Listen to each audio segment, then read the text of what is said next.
that baby mama. Drop Drop it down, drop it down, down low. Drop it down, drop it down, down low. Drop it down, drop it down, down low. Do the baby mama when I step out on the floor. 1 month, 2 months, 3 months, oh. Hit the baby mama when I'm stepping through the door. Yeah, I'm pregnant, but I got an ill flow.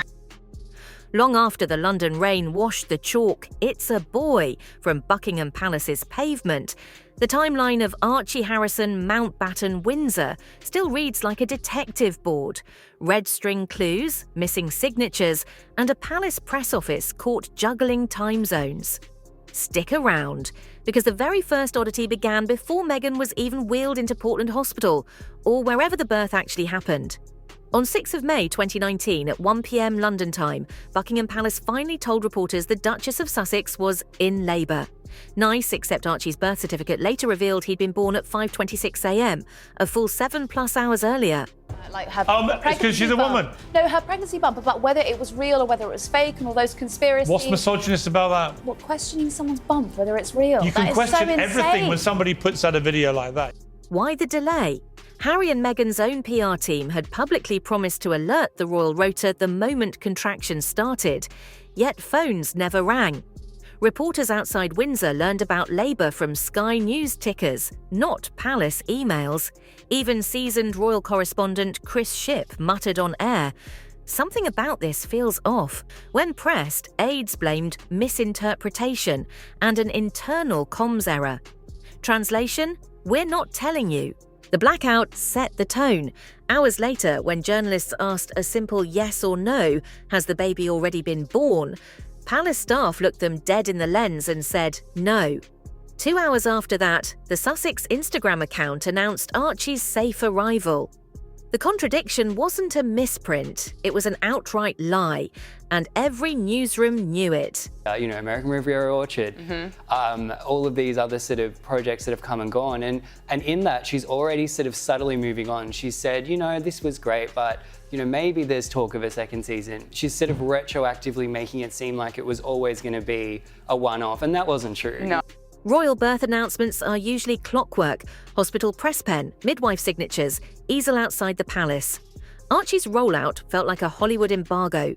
One senior photographer called it the first royal birth managed like a Netflix drop.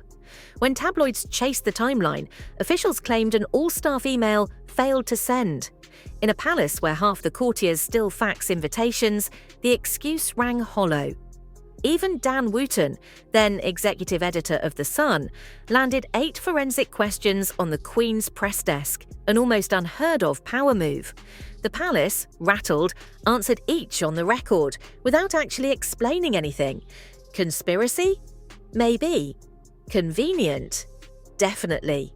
The In Labour bulletin hit US breakfast shows at 8 a.m. Eastern, perfect for CBS This Morning, where Meghan's friend Gayle King was anchoring from London that week. 2 days later, the Windsor photo op was staged at 12:40 p.m. UK. It did not really appear on the Spotify charts. This was, of course, the podcast that she made with Lemonada Media. It's still unclear, actually, about what money has come from this podcast. So originally, when she signed up with Spotify, there was money up front. That deal went south. She signed up with Lemonada. But looking into the details of it, it's unclear if she actually took any money up front for this deal at all. Again, 7:40 a.m. in New York, just as Gayle's cameras went live. Critics cried transatlantic PR choreography.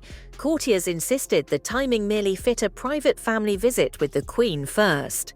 Odd then that insiders leaked the family visit happened after cameras rolled. Internet sleuths soon turned from clocks to bumps. One viral clip showed Meghan's belly appearing to fold as she bent to sit.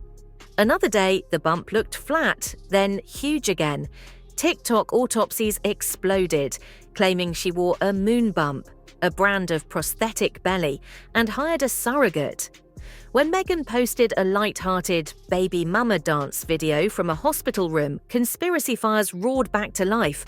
The mainstream press tiptoed. Telegraph columnist Camilla Tominey dismissed the theories as too bonkers to print, but offered no medical evidence to squash them. Silence became gasoline. People, all this attention is so hard. Isn't it true, sir, that your questionable wife has her own TV show and hangs out with celebrities and does fashion magazines? What are you suggesting? Well, I just think some people might say that your Instagram-loving wife actually doesn't want her privacy. How dare you, sir? The fewer answers the palace gave, the wilder the commentary grew. Every modern royal baby, from William to Louis, has a framed notice signed by the attending physicians. Archie's parchment listed basic stats, but no signatures. Palace Flax called it a streamlined format for parental privacy. Critics called bull.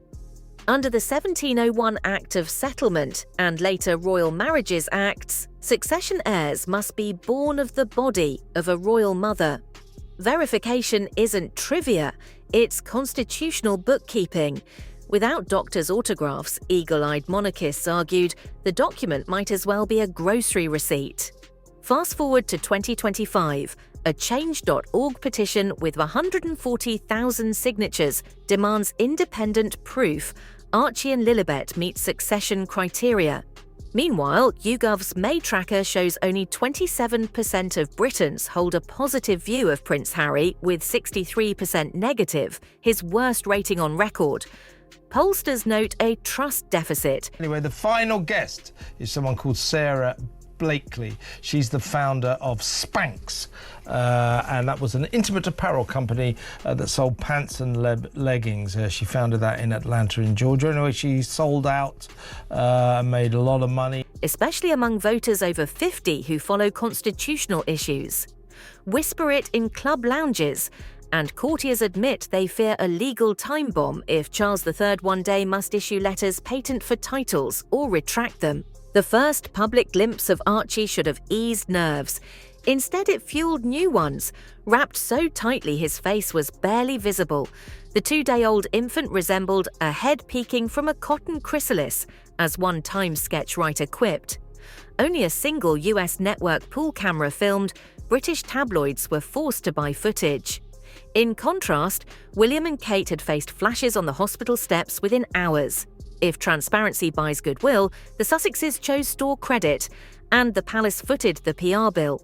Harry and Meghan insisted they sought privacy for our new family. Fair. Yet privacy in a constitutional monarchy isn't equal op defense. It's balanced against public legitimacy and taxpayer funding. By cherry-picking which moments to monetize, I think on that alone, there's no way this will come back because it hasn't performed well, in terms of advertising or any types of revenue you can glean from the podcast. It really has failed on that front. Also, there was a very interesting article that came out in a business publication called Fast Company. Never really heard of it, right? Spotify exclusives, Netflix docu-series, and which to shield basic birth data, they created a vacuum. The internet, like nature, abhors vacuums. Into that space flooded theories, clickbait channels, and a royal communications department suddenly playing whack-a-mole with Reddit threads. Buckingham Palace, once the iron metronome of tradition, looked reactionary, even weak. Insiders whispered that courtiers felt led by the Hollywood side of the marriage, not the heraldic college. Royal historian Hugo Vickers put it bluntly on GB News. If truth is the monarchy's currency, they're spending it like sailors on shore leave. Strip away the moon bump memes and you're left with 3 unignorable contradictions. Timeline: Labour announced 7 hours after birth. Staff denied the baby was born even as Instagram drafted the caption. Verification: no physician signatures, no transparent press call, and uncertain birth location. Media choreography. Now that some of the shock over Harry and Meghan's big announcement has eased just a little bit, the rampant speculation about why they want to leave their senior roles has not, and the issue of race keeps coming up. The CNN digital headline by senior entertainment writer Lisa France reads, "Coming or going, Meghan Markle gets the blame, and it's because of her race." And Lisa writes, Bulletins and photo ops syncing perfectly with US network time slots while domestic reporters waited in the dark. If the crown's durability rests on public trust, how much change is left in the monarchy's pocket after Archiegate? Tell me below, should the palace break its silence, or has the moment for transparency already slipped through the royal fingers?